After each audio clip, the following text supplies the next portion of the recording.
Howdy and welcome back to the workshop. In today's episode, we are going to be finishing off these two chef's knives right here. It's the same profile, but they're different thicknesses. And we're on a journey to test out and see which thickness we want to produce when we do a batch of these chef's knives so that you can have one in your home for not $5,000. Before we get too far into it, if you like knives, if you like forging, if you like old machines, go ahead and hit that subscribe button because that's what we do here. And if you want to help support the channel, you can go and buy a hat or a bottle opener or something fun like that. We do all sorts of cool, neat forged items because we are broke. This is the profile that we're going to go with, classic Western style with kind of a modified coffin handle, pretty indicative of my normal design style, but this one is 165 thousandths of an inch, about 4 millimeters, and this one is about 115 thousandths of an inch, so about a little less than 3 millimeters.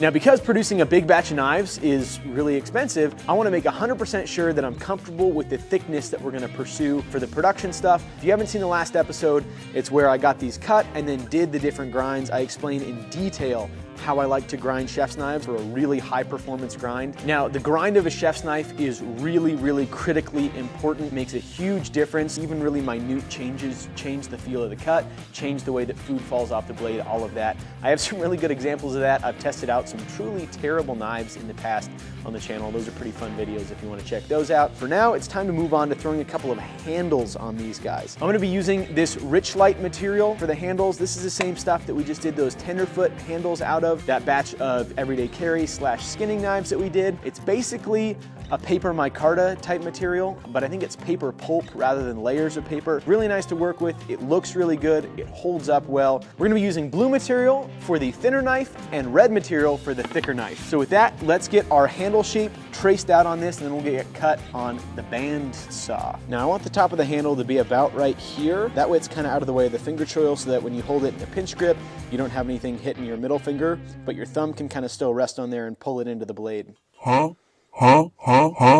We have to fix this really quick. I put this handle on this door 6 years ago when I still worked for Alec. That weld's been broken forever. So I'm going to go ahead and weld that up really quick, and then we'll get more double-sided tape to hold it on.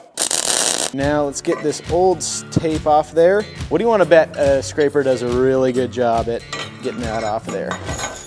You would be wrong if you betted that it was going to be good. This guy's kind of sad. Oh, look at that. Money.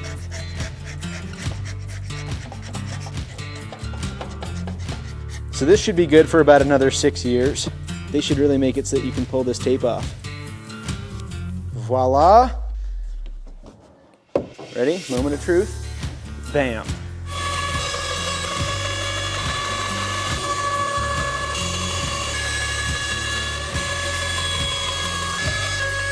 What I'm going to do is drill the first hole and then drive this pin in. If you taper the top of the pin, it goes a lot easier. You can either grind it or you can hammer it very lightly. So that's what I did. Another pro move, pin in the drill press. You can lathe it.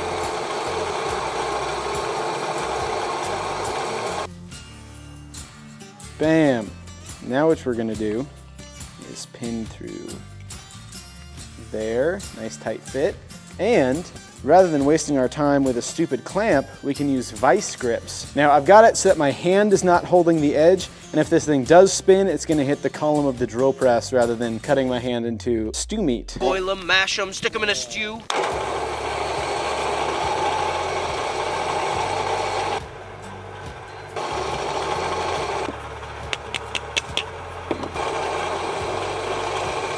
All right. While we grind the handle, we're going to use pins, but afterwards, we're actually going to hold it together with little titanium screws because titanium screws are cool. It's like a very simple sandwich. All right, now we're going to go in and profile these scales on the belt grinder.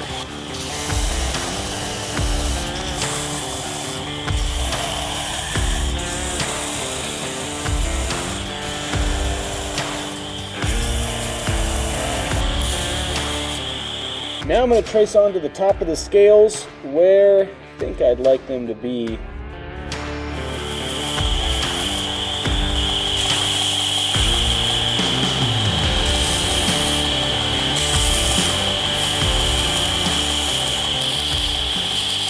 We're going to interrupt really quickly to talk about today's sponsor, which is Brooklyn Bedding. Now, as we all know, you can't really get anything done unless you have energy to do it, and you don't have energy unless you have good sleep. You don't get good sleep unless you have a good bed. Brooklyn Bedding makes excellent mattresses. They have a very experienced team of design engineers in Arizona that does all the designing, and everything is assembled and shipped in their factory in Arizona right to your door, so they cut out the middleman, giving you a premium bed at a much lower cost, which is really good.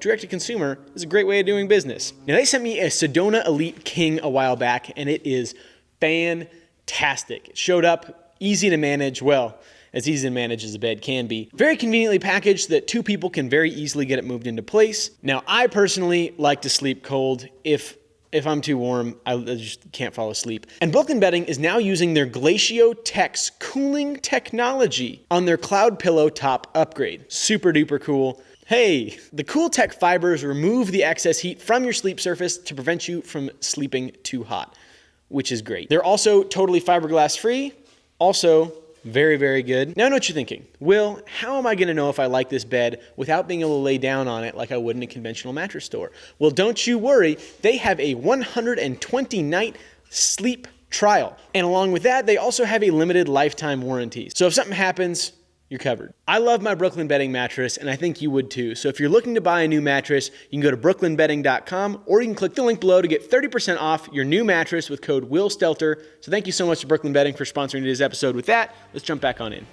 All right, so this is looking good. I'm really happy with that profile on the top of the handle. Got the rest of it shaped, and this one sits flat.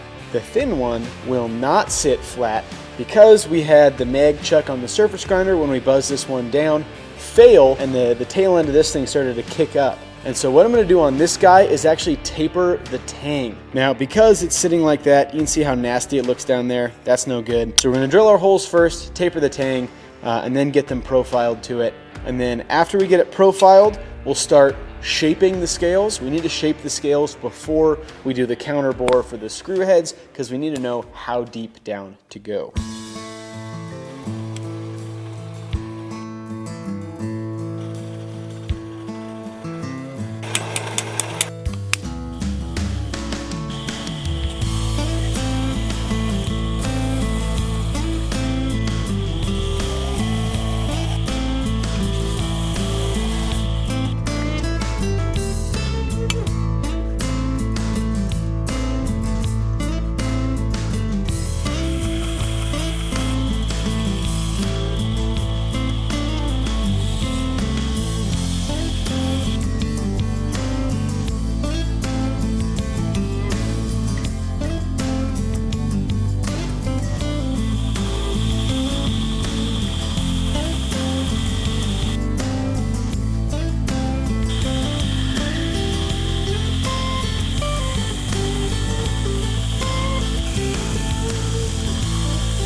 Good. Now we're going to contour the scales. I'm going to do that while it is off of the knife. And one of the things that I really focus on when I'm doing this is keeping crisp facets until it's finally time to round things out. So what I like to do first is my aggressive movement changes. So at the top here, we're going to start by grinding off a decent bit and kind of tapering out to the palm swell here. And then we will taper it back down just a little bit. And then from there, we'll start rounding out, and we'll carve facets along the edges, and then we'll start to kind of round it out from there. I'm going to leave a little flat on my edges. This one will not get tapered at all on the back, so we'll basically taper the front of it and then leave the back essentially flat.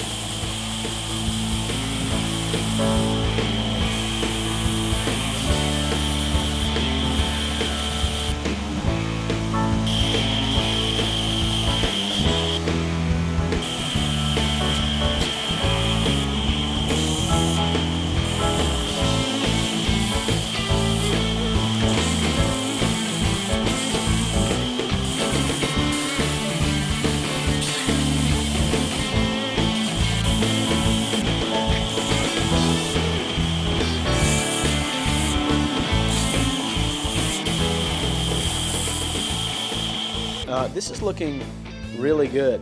What do you guys think? Do you like blueberry flavor or red better? I can't decide. They both look great. Oh!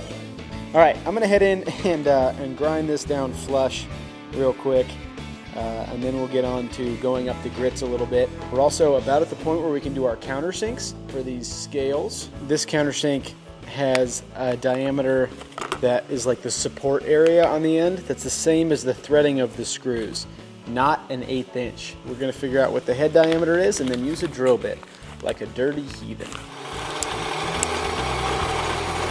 Just to test, before I ruin those handle scales, let's just test and see. Look at that. Fits like a glove. Very small titanium glove. Now, let's ruin these scales.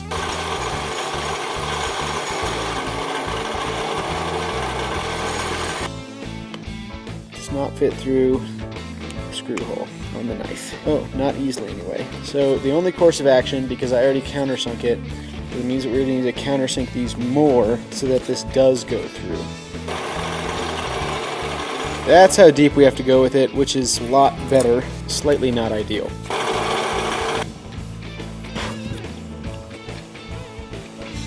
Guys, I won't lie to you, this is sick. It feels very comfortable. I'm really liking this thick chef's knife. I think that it's going to be the ticket. What do you think, Isaiah? That feels great. This one's going to be easier because we don't have to go down as far because the knife is thinner.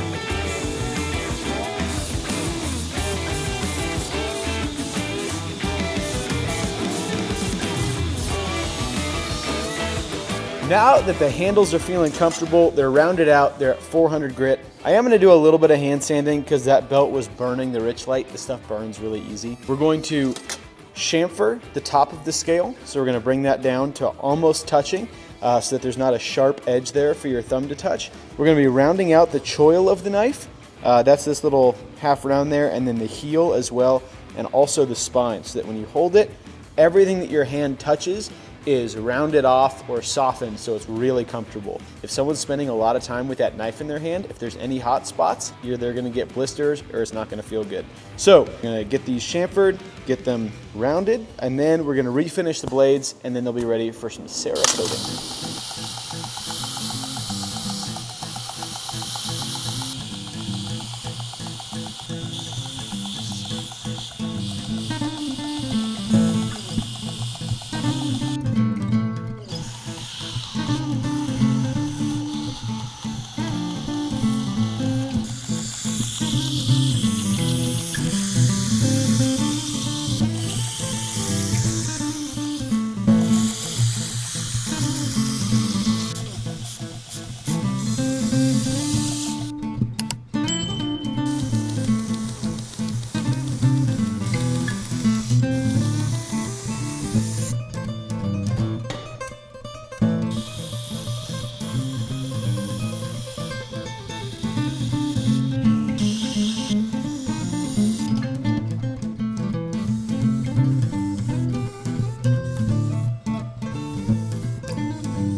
Okay, so they feel very, very comfortable now. We do have one issue, and that is that the rounding on the choil of the thinner knife goes underneath the scale just a tiny, tiny bit. So I'm just gonna hand sand that back just a touch. It's literally like a millimeter, like 30, 40 thousandths of an inch. So I'll just hand sand that back. But now it's time to get on, and I'm just gonna go over with some 600 grit and smooth this feller out. You don't hand sand your knives with another knife?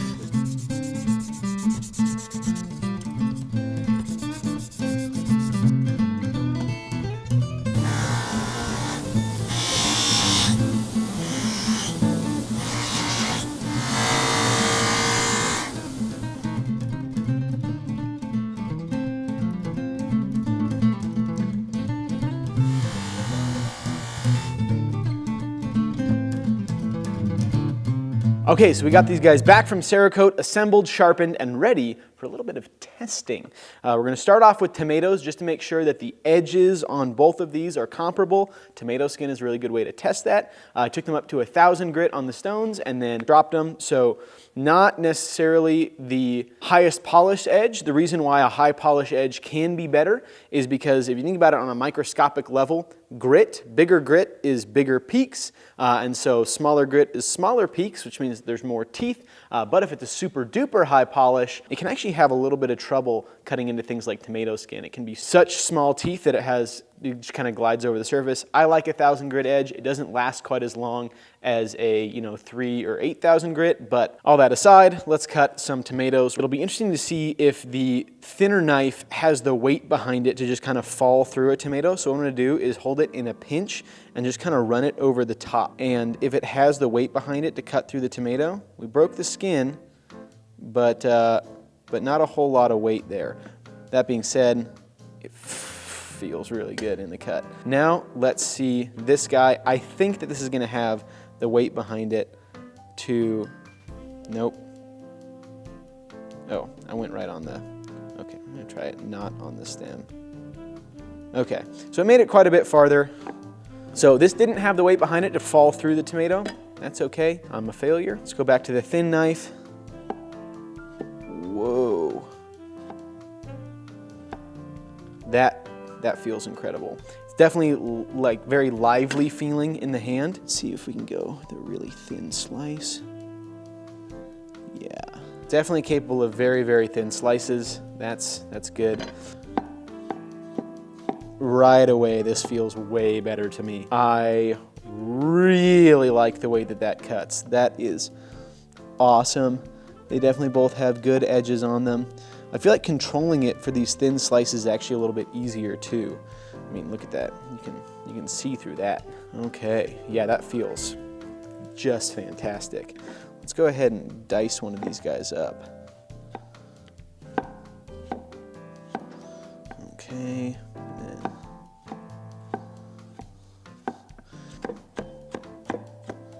feels really good. Rocking. Go ahead and chop one of these guys up. Yeah, it just doesn't have the same gravity to it to go through in the same way.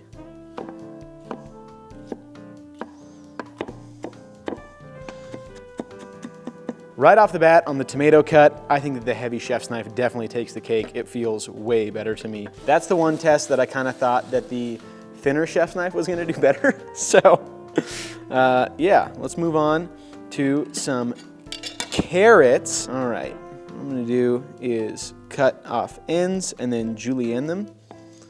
That feels okay. That feels pretty good, actually. That feels pretty dang good. Nice.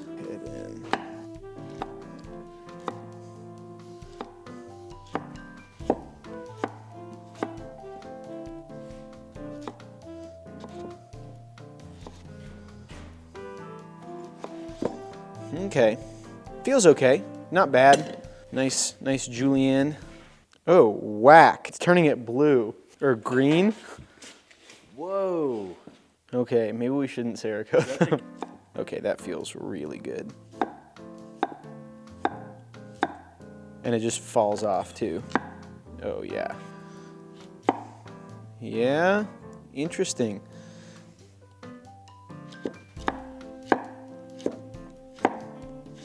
You know, I might give this one to the thinner chef's knife. I think that it went through the length of those carrots a little easier. Interesting. After the carrot test, we're gonna give it to the thinner of the two knives. Very interesting. My assumption is that the thick chef's knife is gonna do better on these sweet potatoes. I'm gonna cut them in half and then cut some slices. That felt really good.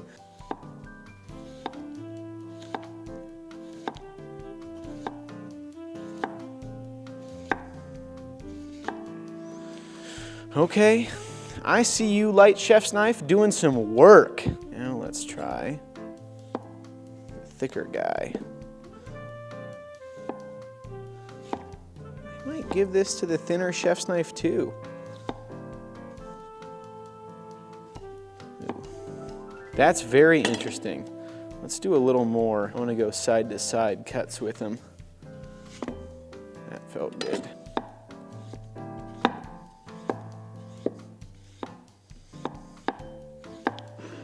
I don't know. I think the light chef's knife might have this one. All right. Now the final, and in my opinion, the ultimate cut test is the classic potato. Wow, that cuts nice. I think what we'll do is do it into thirds. That feels nice. Fall off the side. That's really good. A little better. I think I like that thicker one better for that. Interesting.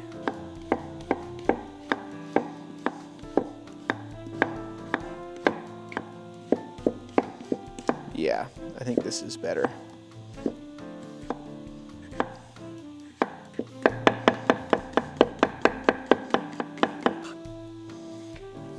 Man, if these had like some bevels on the front and like a handle on the back, it would actually be like a kind of good bench scraper.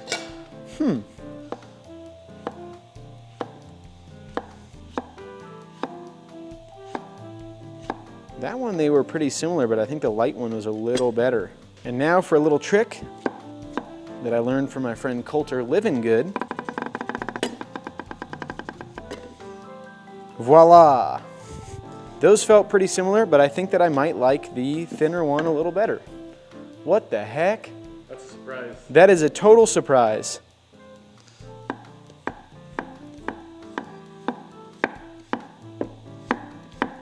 I'm astounded.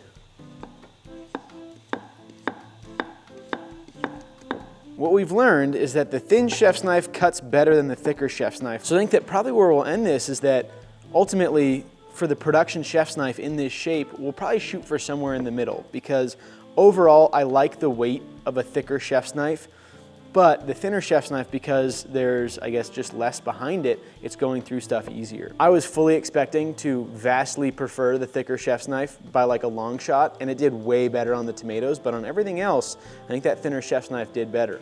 So I think that a slightly thicker spine than this with a thinner grind would be just the ticket. So that's some darned good info to have. I really thought that I knew exactly how this was gonna go, and I was totally wrong. So that's cool. Now we are going to be giving this chef's knife away. We're gonna be building up as we continue to make stuff. We're gonna be building a big prize pot for when we hit 500,000 followers. So if you're interested in that, make sure you're subscribed and be signed up for the email list on the website. Those are the only two qualifications. So if you guys were surprised by the results, I don't know what you guys thought was gonna happen. This is not what I thought was gonna happen. Let me know in the comments down below. Thank you again so much for everyone for following along. Thank you to our patrons for patronizing us. Thank you to Brooklyn Bedding for sponsoring today's episode. And quickly before we end it, a lot of you guys have been asking about the International, the truck that I bought last summer, 2 years ago. I knew it was a long time ago. Anyway, I haven't forgotten about it. I do want to continue with the build. It's just not the top priority right now. We do have another fun side project that we're going to be building on, building out a 1,000-gallon offset smoker for my friend Austin at Yellow House Barbecue. He makes the best barbecue I've ever had, and I'm excited to get to build a cool, riveted together smoker for him. So stay tuned for that as well. And with that, I'll see you guys on the next one. Bye-bye. Now, if you guys like watching and you want to help support the channel, one of the best ways to do that is to pick something up from the Stelter MFG website. We've got ashtrays, we've got bottle openers, and we've got these neat leather patch hats. Really something for everybody, as long as you like ashtrays, bottle openers, or hats. So go check it out, and thank you guys so much.